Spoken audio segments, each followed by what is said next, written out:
बिस्मिल्लाहिर्रहमानिर्रहीम। हाँ जी, अगर आप डायबिटिक हैं, शुगर के पेशेंट हैं और आप नाश्ता छोड़ रहे हैं, तो ये आप अपनी सेहत के साथ बिल्कुल खिलवाड़ कर रहे हैं। नाश्ता सिर्फ खाने की आदत नहीं है, ये भी दवा की तरह बिल्कुल ज़रूरी है। वो चीज़ें जो शुगर कंट्रोल करने में मदद देती हैं, आपने उनका इस्तेमाल करना है अपने ब्रेकफास्ट में, जिसमें अंडे नंबर 1, ये मुकम्मल प्रोटीन होती है, दिन भर में आपकी जो एनर्जी लेवल्स हैं और आपके जो शुगर लेवल्स हैं उनको मुस्तकम रखेगा, उनको कंट्रोल रखेगा। और दूसरे नंबर पे है दही। दही के अंदर होता है प्रोबायोटिक्स, या आपके गट हेल्थ या जो गट के बैक्टीरिया है, गट माइक्रोबायोम है, उसको भी बेहतर रखता है, उसको ग्रो करने में मदद देता है और इंसुलिन सेंसिटिविटी को भी बढ़ाता है। नंबर 3 आपके प्रोटीन इनटेक है। प्रोटीन्स में आप फिश ले सकते हैं, चिकन, मटन ले सकते हैं, और ये क्या करेगा कि ये ज्यादा देर तक आपके बॉडी को एनर्जी प्रोवाइड करेगा और शुगर लेवल को भी ज्यादा देर तक मुस्तकम रखेगा और आपकी जो जंक क्रेविंग है उसको भी कम करेगा। नंबर 4 आपके जो फ्रूट्स हैं, जो सीजनल फ्रूट्स हैं, वो आप लाजमी इस्तेमाल करें। सेहतमंद जो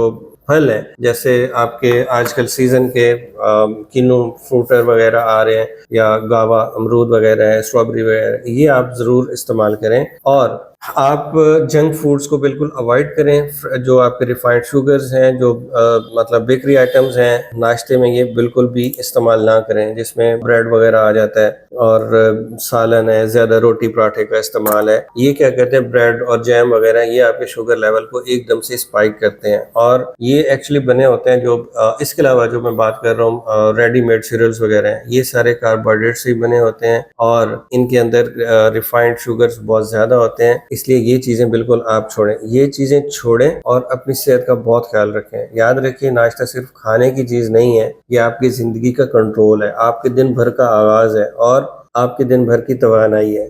आज ही फैसला करें, सही नाश्ता खाएं, शुगरी ब्रेकफास्ट बिल्कुल तर्क कर दें और अपना बहुत ख्याल रखिए।